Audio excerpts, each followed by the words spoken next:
สวัสดีครับสวัสดีเพื่อนๆพี่ๆน้องๆชาวเครื่องบินบังคับวิทยุทุกคนนะครับแล้วก็สวัสดีทุกคนที่คลิกเข้ามาชมคลิปผมด้วยนะครับยินดีต้อนรับเข้าสู่ช่อง DIY RC Plane หรือว่าช่อง Hobby Walk นะครับวันนี้ผมทำเครื่องบิน Slow Fly ขึ้นมา1ลำนะครับก็เป็นเครื่องบินบินช้าคุณผู้ชม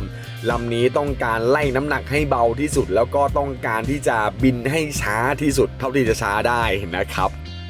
ลำนี้ผมใช้โฟมบอร์ด5มิลทั้งหมดนะครับในการสร้างเครื่องบินลำนี้คุณผู้ชม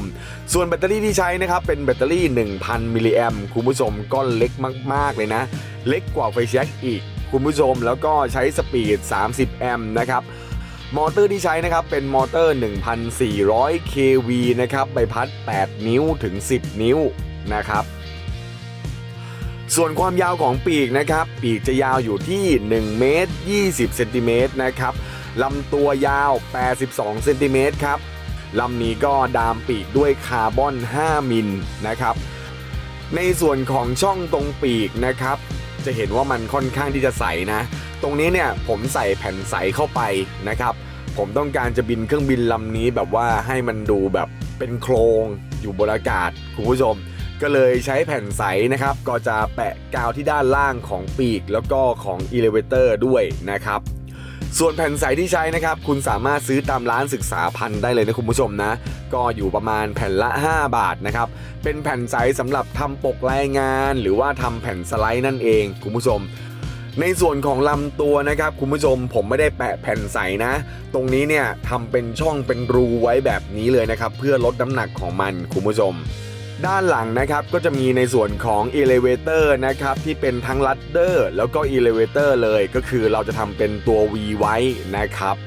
น้ำหนักตอนนี้เนี่ยคือเบามากๆคุณผู้ชมชั่งน้ำหนักดูแล้วเนี่ยอยู่ประมาณ2ขีดนิดเองนะครับยังไม่ถึง3ขีดเลยอันนี้รวมแบตเตอรี่แล้วนะครับ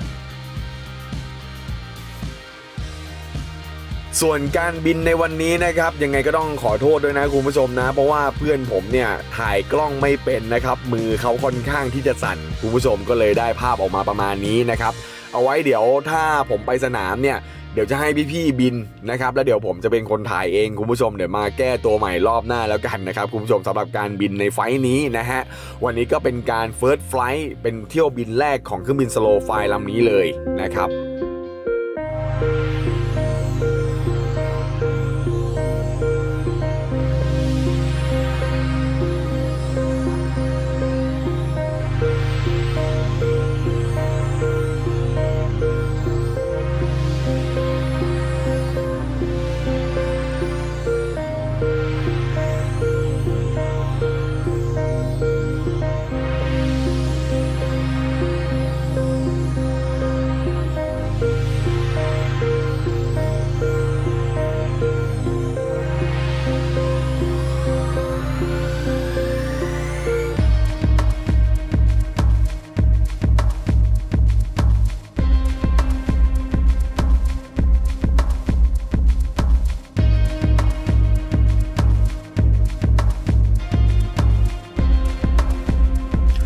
สำหรับวันนี้ก็ต้องขอบคุณเพื่อนๆพี่ๆน้องๆทุกคนนะครับที่คลิกเข้ามาชมคลิปผมนะครับวันนี้เอามาให้ดูประมาณนี้ก่อนนะคุณผู้ชมเนาะยังไงก็ไว้เจอกันใหม่คลิปหน้าแล้วกันนะครับรักษาสุขภาพด้วยนะช่วงนี้อากาศมันร้อนโหดมากแล้วก็ฝนตกหนักด้วยคุณผู้ชมไว้เจอกันใหม่คลิปหน้านะครับดูแลตัวเองครับสวัสดีครับ